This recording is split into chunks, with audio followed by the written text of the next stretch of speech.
ये आज हम फिर से बाइबल अध्ययन को करेंगे। इससे पहले कि इस बाइबल अध्ययन को करें, हम अपनी आंखों को बंद करें, प्रार्थना करेंगे। स्वर्ग में विराजमान पिता, आप महान और अति दयालु परमेश्वर हैं। आज फिर से जब हम आपके वचन की ओर देखते हैं, हमारी प्रार्थना है प्रभु, आपकी सहायता और अनुग्रह हमें प्राप्त हो और हम आपके प्रकाश में प्रकाशित किए जाएं। प्रभु यीशु मसीह के नाम में प्रार्थना मांगते हैं, आमीन। प्रियो, आज का जो हमारा बाइबल का अध्याय है या लेसन है हमारा, वो है इस सब्जेक्ट पर रहेगा कि परमेश्वर ने याकूब को चुना और एसाव को तुच्छ जाना। उत्पत्ति अगर हम 24 अध्याय को देखेंगे और उस 24 अध्याय के 67 पद को यहाँ पर इस प्रकार से लिखा है, तब इसहाक रिबका को अपनी माता सारा के तंबू में ले आया और उसको ब्याह करके उससे प्रेम किया। इस प्रकार इसहाक को माता की मृत्यु के बाद अर्थात पश्चात शांति प्राप्त हुई। अब्राहम की पत्नी का नाम सारा है और उनका बेटा है इसहाक। और अपनी माता की मृत्यु से इसहाक दुखी है और उसका दुख इतना बड़ा है कि वो माँ की याद को भुला नहीं पा रहा है। और ऐसे में उसके पिता ने एक योजना बनाई और वो योजना थी कि इसहाक के लिए अपने परिवार में से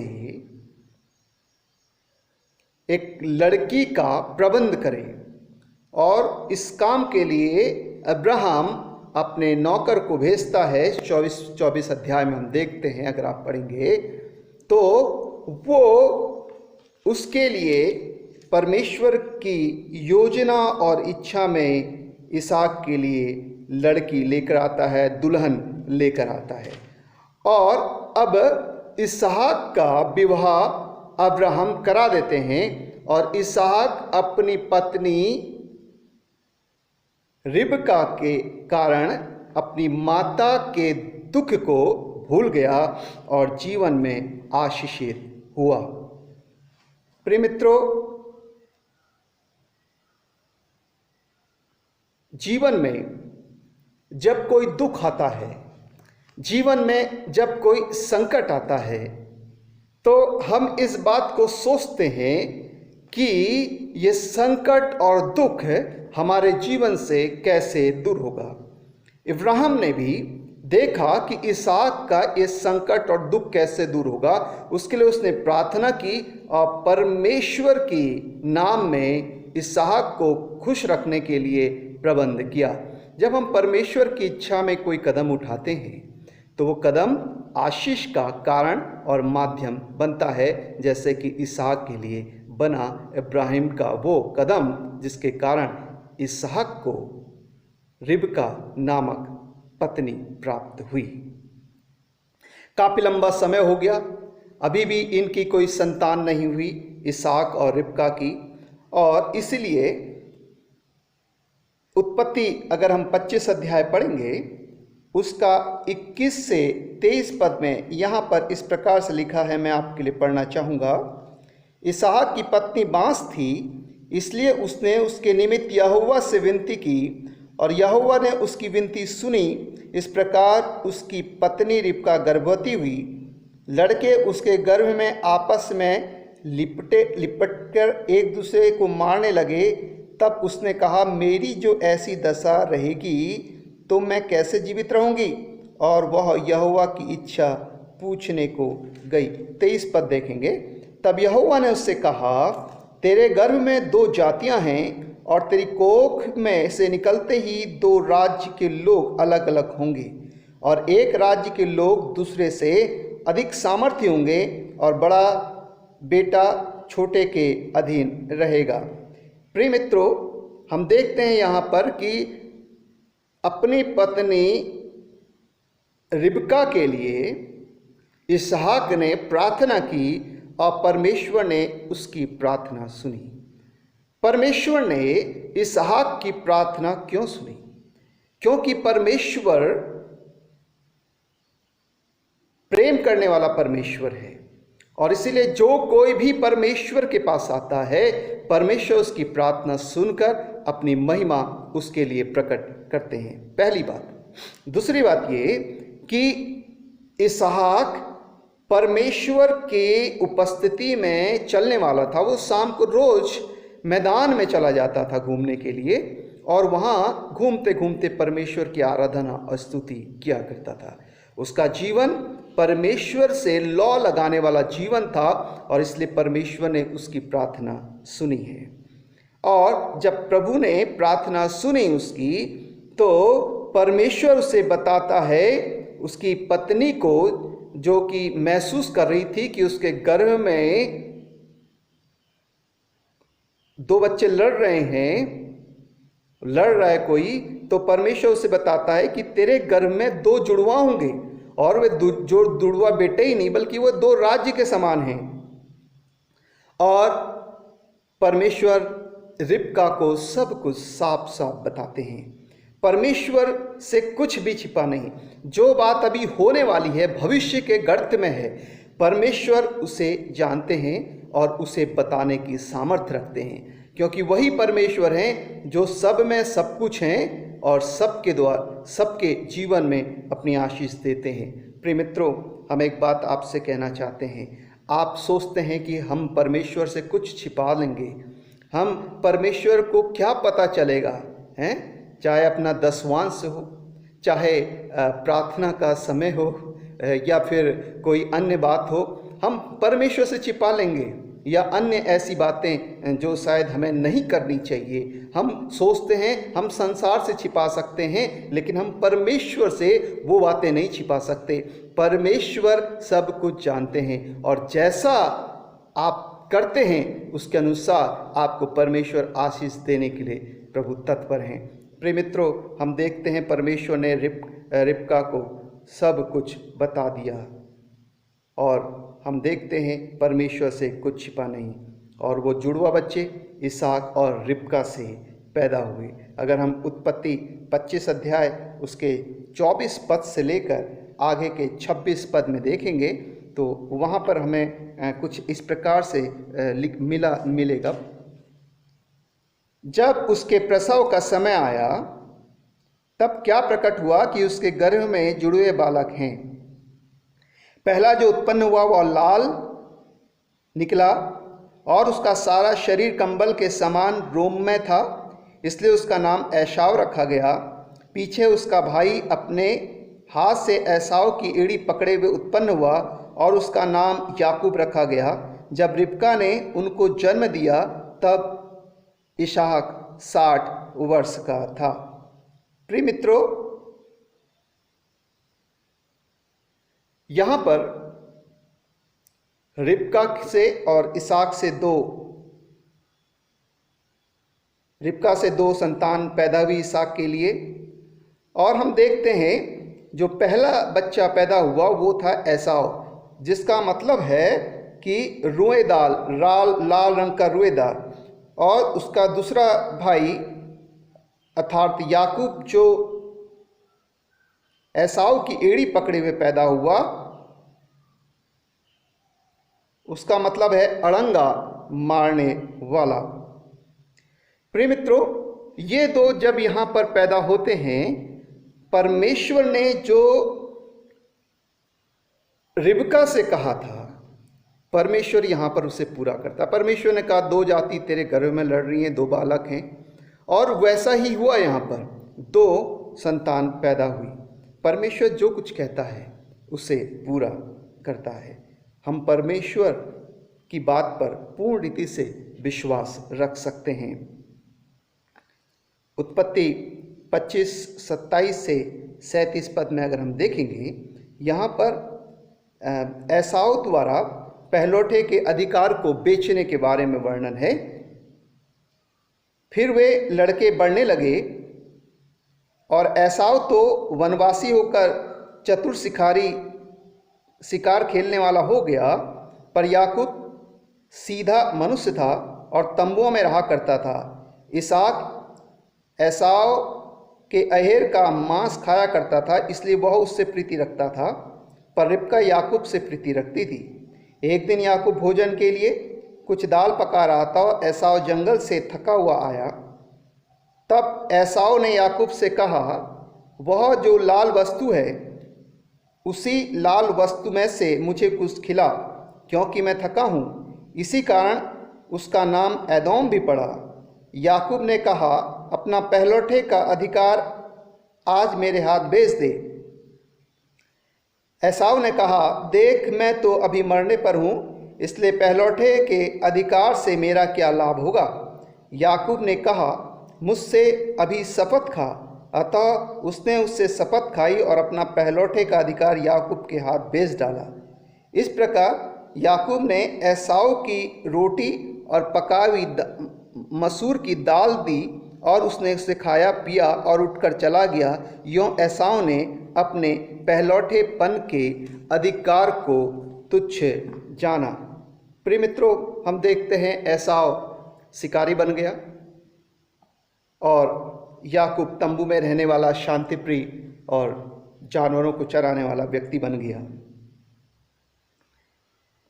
एसाव के बारे में हम देखते हैं प्रियो कि उसे बताया गया था कि परमेश्वर जो आशीष देते हैं वो बहुत महत्वपूर्ण होती है उसके माँ बाप के द्वारा। लेकिन हम यहाँ देखते हैं कि एसाव ने उन आशीषों की, उस पहलौठेपन के आशीष की कोई फिक्र नहीं की और केवल अपनी भूख मिटाने के लिए उसने उस परमेश्वर के द्वारा दिए गए अधिकार को बेच दिया। अर्थात उसने परमेश्वर पर विश्वास नहीं किया, उसने अपने इच्छानुसार जीवन को जिया। प्रिय मित्रों, परमेश्वर को अगर हम परमेश्वर की दी हुई आशीषों को तुच्छ जानते हैं तो परमेश्वर भी हमें तुच्छ जानने लगता है। इसलिए याकूब को हम देखते हैं कि वो उन आशीषों को बहुत महत्वपूर्ण समझता है, इसलिए उसने अपने भाई से पहलौठेपन का जो आशीष था उसको याकूब ने ले लिया और एसाव निर्बुद्धि मनुष्य के तरह उसने अपने इस पहलौठेपन के अधिकार को शपथ खाकर याकूब को बेच दिया। प्रिय मित्रों, एसाव बहुत कमज़ोर दिखाई देता है। एसाव अपना जीवन अपनी पसंद के अनुसार बिताने लगा और दुनिया की चीज़ों को प्राप्त करने के लिए वो जीवन बिताने लगा। और प्रियो, परमेश्वर जो उसे देना चाहता था और जो उसे सिखाना चाहता था, एसाव ने उसके महत्व को नहीं जाना। इसी उत्पत्ति 25-27 में हमने पढ़ा, याकूब इब्राहिम इसहाक की तरह था, वह तंबुओं में रहता था और शांति प्रिय व्यक्ति था। याकूब विश्वास करने वाला व्यक्ति था, परमेश्वर पर वो पूर्ण निष्ठा रखता था और वो इस बात को जानता था कि परमेश्वर ही है जो पापों से छुटकारा देता है और परमेश्वर ही है जो विश्वास के योग्य है। और उसकी प्रतिज्ञाओं पर जिस प्रकार से इब्राहिम ने, इसहाक ने भरोसा रखा है, उसी प्रकार से उसे भी भरोसा रखना है। वह परमेश्वर की दया और सुरक्षा के लिए परमेश्वर की ओर देखने लगा। इस घटना के द्वारा हम इस बात को जानते हैं प्रियो कि एसाव को इस जीवन की बिल्कुल भी चिंता नहीं थी और उसे अभी इस समय क्या चाहिए वो सिर्फ इसी बात की ओर ध्यान रखता था। वो अपने फ्यूचर के विषय में नहीं सोच रहा है, उसे भविष्य की बिल्कुल परवाह नहीं है। एसाव अपने पिता का पहलौठा था और पहलौठा होने के नाते उसको यह अधिकार था कि वह अपने पिता की संपत्ति में से दूना भाग को प्राप्त करे। पहलौठापन होने के कारण अपने पिता की मृत्यु के बाद वह अपने परिवार का मुखिया बन जाता और पहलौठापन होने के कारण ही परमेश्वर जो उसे प्रतिज्ञा दी थी परमेश्वर ने इब्राहिम और इसहाक को, वो उसके लिए लागू होती और उसके परिवार से वो उद्धार करता आता जिसकी परमेश्वर ने इब्राहिम और इसहाक को प्रतिज्ञाएं दी थी। लेकिन उसने परमेश्वर पर भरोसा नहीं किया, केवल वो वर्तमान पर ही चलता रहा। एसाव ने अपने भूख के कारण उन आने वाली आशीषों को या उन प्राप्त आशीषों को ठुकरा दिया जो उसको और अधिक मिलती और जिसमें वो बढ़ता चला जाता। एसाव कैन के समान था, जो परमेश्वर पर विश्वास नहीं करता था, जो परमेश्वर के मार्ग पर नहीं शैतान के मार्ग में चला है। उसने परमेश्वर पर विश्वास नहीं किया, और विश्वास के बिना बाइबल कहती है परमेश्वर को प्रसन्न करना अनहोना है। प्रिय मित्रों, हम देखते हैं, अगर इब्रानियों हम 12 अध्याय उसके 16 पद में पढ़ेंगे, मैं आपके लिए पढ़ना चाहता हूँ यहाँ पर। इब्रानियों 12 अध्याय उसका 16 पद, यहाँ कुछ इस प्रकार से लिखा है। जब हम परमेश्वर के वचन को ध्यान से पढ़ते हैं प्रियो, तो हमें बहुत कुछ सीखने को मिलता है। इब्रानियों 12 अध्याय उसका 16 पद यूँ लिखा है, ऐसा ना हो कि कोई उन व्यभिचारी या एसाव के समान अधर्मी हो, जिसने एक बार के भोजन के बदले अपने पहलौठे होने का पद बेच डाला। देखो कितने कटु शब्द लिखे हुए हैं, और बिल्कुल सत्य शब्द हैं, कटु हैं लेकिन सत्य हैं। यहाँ पर देखते हैं एसाव को भी बताया गया है कि वो किस प्रकार का अधर्मी व्यक्ति था। वो धर्म के मार्ग पे चलने वाला कतई नहीं था, वो दुराचारी था, वो व्यभिचारी भी था, अविश्वासी भी था, ऐसा भी मान सकते हैं हम, क्योंकि वो संसार के मार्ग पे चलता है।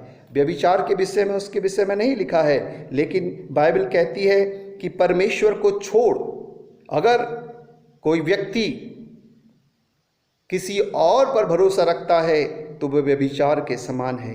बाइबल हमें स्पष्ट बताती है परमेश्वर का स्थान जो कुछ ले लेता है वो मूर्ति पूजा के बराबर है। इसलिए प्रियो, एसाव के विषय में हम देखते हैं कि वो दुराचारी और अविश्वासी व्यक्ति था। प्रिय मित्रों, क्या आप भी परमेश्वर के वचन और सत्यता से मुंह फेर लेंगे? नहीं, ऐसा नहीं करना है, और कैन तथा एसाव की तरह अपने आप को खुश रखने के लिए ही केवल जीवन बिताएंगे, या हाबिल, हनोक, नूह, इब्राहिम, इसहाक और याकूब की तरह परमेश्वर पर विश्वास करने वाले व्यक्ति बनेंगे, जो अपने आप को पापी मानकर भी विश्वास करते थे और परमेश्वर से पापों का छुटकारा की आशा रखते थे। प्रिय मित्रों, परमेश्वर ही है जो हमें पाप से बचा सकता है। मनुष्य पापी है, वो अपने आप को नहीं बचा सकता, लेकिन जब वो परमेश्वर के पास आता है तो परमेश्वर उसे बचाता है, प्रभु उसे बचाता है। हम देखते हैं याकूब उन प्रतिज्ञाओं का भागीदार होना चाहता था, उन प्रतिज्ञाओं का जो उसके पिता इसहाक को और उसके दादा अब्राहम को परमेश्वर ने प्रदान की थी।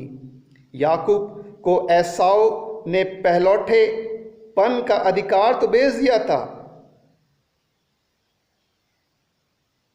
फिर भी वो नहीं सुधरा और गलत मार्ग में जाता रहा। प्रिय मित्रों, और एसाव गलत बनता गया, लेकिन याकूब अपने परमेश्वर पर भरोसा रखा और उस उद्धारकर्ता के पूर्वजों में से एक हो गया, जिसके द्वारा परमेश्वर उद्धारकर्ता को भेजने की प्रतिज्ञा कर चुका था।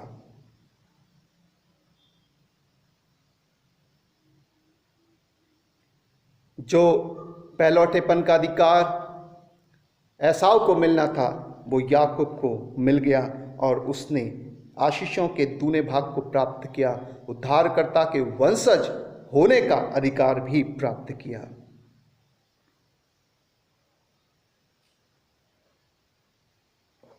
प्रिय मित्रों, हम देखते हैं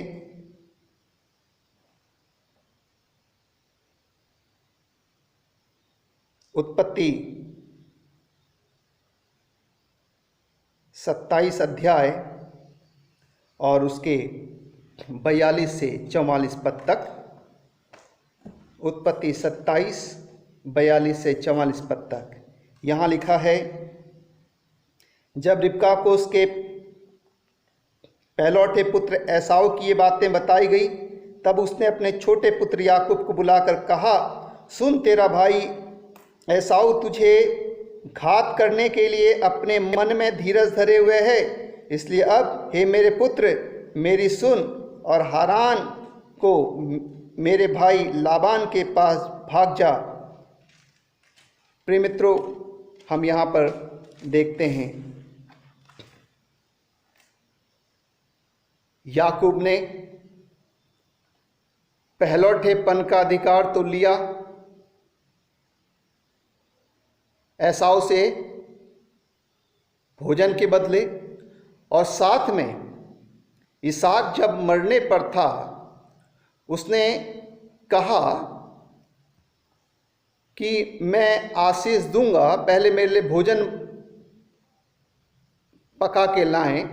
एसाव से कहा तो एसाव जंगल में शिकार करने गया। उत्ते में हम देखते हैं याकूब ने पाले हुए जानवर को काटा और उसका मांस पका के ले गया, और यहाँ पर जो इसहाक अंधा हो गया था उसने उसे एसाव समझकर आशीष दी, और जो आशीष एसाव की थी वो भी उसे प्राप्त हो गई। अब ऐसी अवस्था में जब एसाव को ये बात पता चली तो एसाव ने याकूब को मार डालने का योजना बनाई। उसने कहा, मेरा पिता जिंदा है, जब तक मैं ऐसा नहीं करूंगा, कहीं ऐसा ना हो कि मेरे पिता जीते जी मर जाए, और इसलिए उसने पिता की मृत्यु के बाद याकूब को जान से मारने की योजना बनाई। और ये बात रिबका को अर्थात एसाव और याकूब की माँ को पता चल गई, और रिबका ने कहा याकूब को बुलाकर कि तू लाबान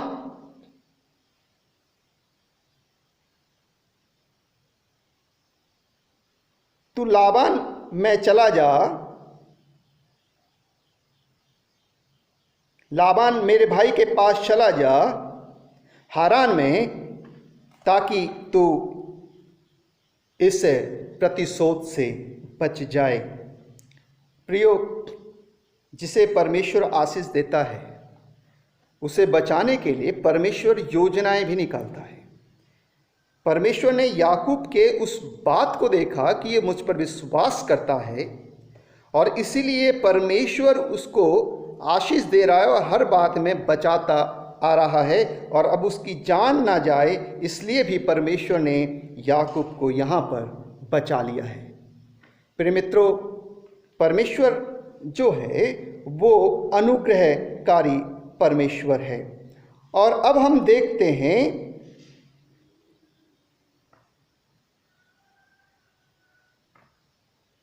उत्पत्ति 28 अध्याय में और उसके 11 पद में यहाँ लिखा है, और उसने किसी स्थान में पहुंचकर रात वहीं बिताने का विचार किया, क्योंकि सूर्य अस्त हो गया था, इसलिए उसने उस स्थान में पत्थरों में से एक पत्थर ले अपना तकिया बनाकर रखा और उसी स्थान में सो गया। अब यहाँ पर देखिएगा, अब कनान में याकूब रहता था और उसको जाना था हारान में। अब हम देखते हैं हारान एक बड़ी लंबी यात्रा थी कनान से हारान के बीच की, और याकूब ऐसे में रात्रि होने पर एक स्थान पर सो गया पत्थर का तकिया लगाकर, और परमेश्वर ने उसे वहां पर दर्शन दिया। परमेश्वर दर्शन देने वाला, परमेश्वर अनुग्रह करने वाला, परमेश्वर मार्गदर्शन देने वाला परमेश्वर है। और परमेश्वर ने उससे बताया 12 पद के अंतर्गत कि वो एक दर्शन देकर, और वो दर्शन क्या है हम आपके लिए पढ़ना चाहेंगे। वो है कि तब उसने स्वप्न में क्या देखा कि एक सीढ़ी पृथ्वी पर खड़ी है और उसका सिरा स्वर्ग तक पहुंचा है और परमेश्वर के दूत उस पर से चढ़ते उतरते हैं। प्रिय मित्रों, यहाँ पर परमेश्वर इस दर्शन के द्वारा याकूब को बताना चाहते हैं कि पृथ्वी और स्वर्ग के बीच में एक मार्ग बना दिया गया है, बना दिया जाएगा, जो उद्धार करता आएगा उसके द्वारा। और ये हम देखते हैं, दूसरा इसका अर्थ ये भी है कि परमेश्वर और मनुष्यों के बीच में जो दूरी है वो दूरी अब कम कर दी जाएगी। अब उस दूरी को रिलेशनशिप में परिवर्तित कर दिया जाएगा और ये सीढ़ी, ये उद्धारकर्ता के प्रतीक के रूप में हमें दिखाई देती है कि वो माध्यम है, वो मार्ग है जिस पर हम विश्वास करके जीवन को प्राप्त कर सकते हैं। प्रिय मित्रों, यूहन्ना अगर हम उसका 1 अध्याय और 51 पद को पढ़ेंगे तो हमें यहाँ पर कुछ बातें दिखती हैं। यूहन्ना 1 अध्याय और 51 पद यहाँ पर इस प्रकार से वर्णित है। जब परमेश्वर प्रभु यीशु मसीह वहाँ पर नतनेल को कुछ समझाते हैं, देखिए लिखा है, फिर उससे कहा मैं तुमसे सच सच कहता हूँ कि तुम स्वर्ग को खुला हुआ और परमेश्वर के स्वर्गदूतों को मनुष्य के पुत्र के ऊपर उतरते और ऊपर जाते देखोगे। तो ये उद्धारकर्ता कैसा होगा और किस प्रकार से है, उसके विषय में यहाँ पर प्रभु यीशु बता रहे हैं कि वो स्वयं उद्धार करता है और अब स्वर्ग के से ऊपर पृथ्वी पर आते और जाते आप लोगों को देखोगे। प्रिय मित्रों, परमेश्वर जो प्रतिज्ञाएं करते हैं वो प्रतिज्ञाएं बहुत सच्ची होती हैं, वो रिलायबल होती हैं, हम उस पर भरोसा रख सकते हैं। अगर हम उत्पत्ति 28 अध्याय 13 से 15 पद में पढ़ेंगे, वहाँ लिखा है, और यहोवा उसके ऊपर खड़ा होकर कहता है सीढ़ी के ऊपर, मैं यहोवा तेरे दादा अब्राहम का परमेश्वर और इसहाक का भी परमेश्वर हूँ। जिस भूमि पर तू लेटा है उसे मैं तुझको और तेरे वंश को दूंगा और तेरा वंश भूमि की धूल के किनकों के समान बहुत होगा और पश्चिम पूरब उत्तर दक्षिण चारों ओर फैलता जाएगा और तेरे वंश के द्वारा पृथ्वी के सारे कुल आशीष प्राप्त करेंगे। 15 पद में लिखा है, और सुन, मैं तेरे संग रहूंगा और जहां कहीं तू जाए वहां तेरी रक्षा करूंगा और तुझे इस देश में लौटा ले आऊंगा। मैं अपने कहे हुए को जब तक पूरा ना कर लूं तब तक तुझको ना छोड़ूंगा। क्योंकि याकूब ने परमेश्वर की प्रतिज्ञा और परमेश्वर के उन वायदों को याद रखा था और उस पर विश्वास करता था, इसलिए परमेश्वर उसकी सुरक्षा और उसको फिर से स्वदेश लाने की गारंटी यहाँ पर दे रहा है। और फिर 16 पद में लिखा है, तब याकूब जाग उठा और कहने लगा, निश्चय इस स्थान में यहोवा है और मैं इस बात को ना जानता था। और भय खाकर उसने कहा, यह स्थान क्या ही भयानक है, यह तो परमेश्वर के भवन को छोड़ और कुछ हो ही नहीं सकता, वरन यह स्वर्ग का फाटक ही होगा।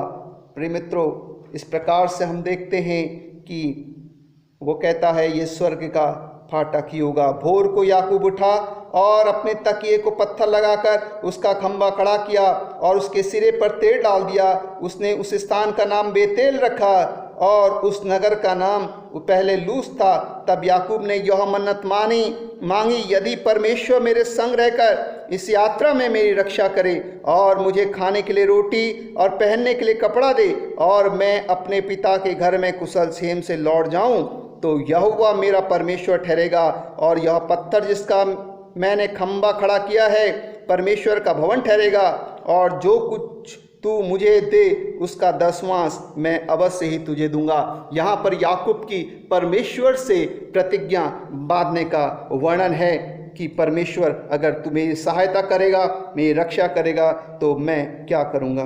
प्रिय मित्रों, परमेश्वर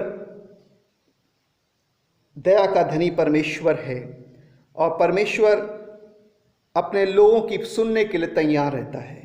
जैसे परमेश्वर याकूब और की सुनने के लिए तैयार था, आज परमेश्वर हमारी सुनने के लिए तैयार रहता है।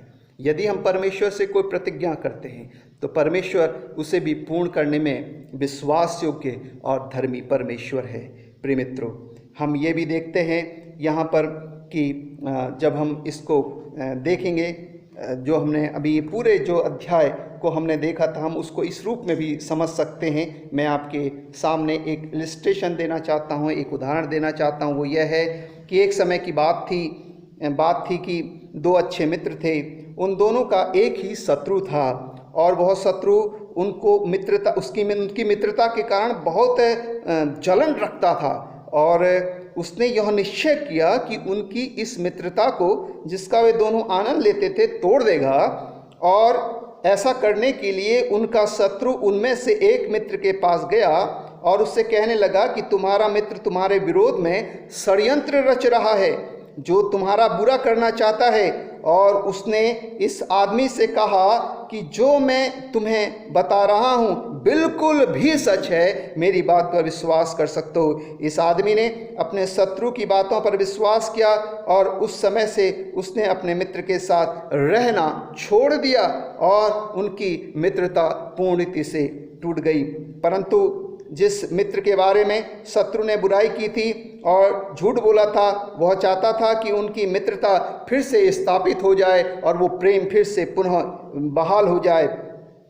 इसलिए अच्छे मित्र ने, जो अपने मित्र से प्यार करता था, यद्यपि उस मित्र ने शत्रु की बातों पर विश्वास किया था और एक दिन अपने बेटे को अपने मित्र के घर भेजा कि उसे समझाए। जब उस पहले मित्र ने अपने अच्छे मित्र के बेटे की बात सुनी तो उसने सारी बातें समझ ली और उस अच्छे मित्र के बेटे के द्वारा उनकी मित्रता फिर से स्थापित हो गई। यही बात परमेश्वर ने स्वप्न के द्वारा याकूब को बताई। यद्यपि सारे मनुष्य परमेश्वर से अलग हो गए हैं पाप के कारण, और शैतान ने आदम हवा से झूठ बोला, उनके द्वारा पाप करवाया, और आज भी वो झूठ बोलता है और मनुष्यों ने परमेश्वर की आज्ञा को तोड़ा है। फिर भी परमेश्वर की एक योजना थी कि उनके द्वारा उनके लिए जो पाप कर चुके हैं एक छुटकारा देने वाले को भेजेगा, जो वे संभव करेगा कि परमेश्वर और मनुष्य के बीच में मेल हो जाए और वे फिर एक हो जाएं। प्रिय मित्रों, जिस प्रकार से उन दोनों मित्रों के जिनकी जीवन में अलगाव आ गया था, पर एक मित्र के बेटे ने आपस में प्रेम करवाया, ठीक इसी प्रकार से शैतान के कारण मनुष्य जाति में और परमेश्वर में एक अलगाव आ गया है और उस अलगाव को परमेश्वर प्रभु यीशु उद्धारकर्ता परमेश्वर का पुत्र इस अलगाव को दूर करेगा। ये बात हम देखते हैं। प्रियो, अब इसके आगे हम देखेंगे, आप मेरे साथ निकाल लीजिए उत्पत्ति 31 अध्याय उसका 13 पद। यहाँ पर लिखा हुआ है 31 उसका 13 पद में, मैं उस बेतेल का परमेश्वर हूँ जहाँ तूने एक खंबे पर तेल डाल दिया था और मेरी मन्नत मानी थी। अब चल इस देश से निकलकर अपनी जन्मभूमि को लौट जा। प्रिय मित्रों, परमेश्वर ने फिर से याकूब को दर्शन दिया। अब जब याकूब हारान में लाबान के पास था, वहाँ पर उसकी दो बहनों से उसने शादी की। लियास बड़ी थी और राहेल छोटी थी, और इनसे 12 पुत्र उत्पन्न हुए। और जब वो खूब आगे बढ़ गए, फलवंत हो गए, परमेश्वर फिर से याकूब को यहाँ दर्शन देते हैं और कहते हैं कि तू फिर से अपने देश को लौट जा, और मैं वो दर्शन देने वाला परमेश्वर हूँ जिस बेतेल पर तूने उस पत्थर पर तेल डाला था। परमेश्वर से जो प्रतिज्ञा की जाती है, परमेश्वर उससे नहीं भूलता। मनुष्य से जो प्रतिज्ञा की जाती है, मनुष्य भूल जाता है। और परमेश्वर ये अपेक्षा करता है कि हमने जो परमेश्वर से प्रतिज्ञा की है उन्हें हम पूरा करें। और परमेश्वर ने याद भी दिलाता, जैसे परमेश्वर याकूब को यहाँ याद दिला रहा है। और परमेश्वर की बात मानकर याकूब फिर से आगे बढ़ जाता है। प्रियो, हमने इस पूरे आज के अध्याय के अंदर ये सारे उत्पत्ति 24 से 31 तक और 32 अध्याय के 28 पद तक जो हमने देखा है, उसमें परमेश्वर ने यही बताया हमें कि परमेश्वर ने याकूब को चुना और एसाव को तुच्छ जाना है। 32 अध्याय उसका 28 पद में लिखा है प्रियो, मैं आपके लिए पढ़ना चाहूँगा। उसने कहा, तेरा नाम अब याकूब नहीं परंतु इज़राइल होगा, क्योंकि तू परमेश्वर से और मनुष्यों से भी युद्ध करके प्रबल हुआ है। और जब वो यात्रा कर रहे हैं याकूब अपने परिवार के साथ, तो रास्ते में परमेश्वर एक स्वर्गदूत के द्वारा याकूब का मल्लयुद्ध होता है और परमेश्वर वहाँ पर याकूब का नाम बदल कर इज़राइल रखते हैं। और इस प्रकार से परमेश्वर उसके द्वारा एक राष्ट्र का निर्माण करने जा रहे हैं। जो आज हम इज़राइल देश देखते हैं, उसके जो मूल में परमेश्वर ने नाम दिया है, जिसके कारण याकूब का नाम इज़राइल दिया, और वही इज़राइल आज इज़राइल देश कहलाता है। वही उसकी संतानें, या वो जो प्रतिज्ञा करी वही परमेश्वर की संतानें थी, जो परमेश्वर पर विश्वास करने वाले हैं। याकूब, उनको परमेश्वर ने कितना बड़ा इनाम दिया। जब हम विश्वास करेंगे परमेश्वर की बातों पर, परमेश्वर हमें भी बड़ा इनाम देंगे, हमारा महत्व रखेंगे और हमें ऊंचाइयों पर लिए चलेंगे। शर्त है कि हम उस पर विश्वास करें। हम अपने आप में कमज़ोर हैं, इसमें कोई शक नहीं, लेकिन इसमें भी कोई शक नहीं कि परमेश्वर हमारी कमजोरी को हमारी ताकत बना देगा जब हम उस पर, उसकी प्रतिज्ञाओं पर भरोसा रखेंगे। आइए हम प्रार्थना करें, अपने सरों को झुकाएं। प्रभु, धन्यवाद देते हैं, आज आपके वचन में हमने बहुत कुछ सीखा है। हमारी सहायता कर कि हम याकूब की तरह तुझ पर विश्वास करने वाले हों। अनुग्रह दे और तेरे पवित्र पद पर लिए चल। प्रभु यीशु के नाम से प्रार्थना मांगते हैं, आमीन। God bless you. जय मसीह की।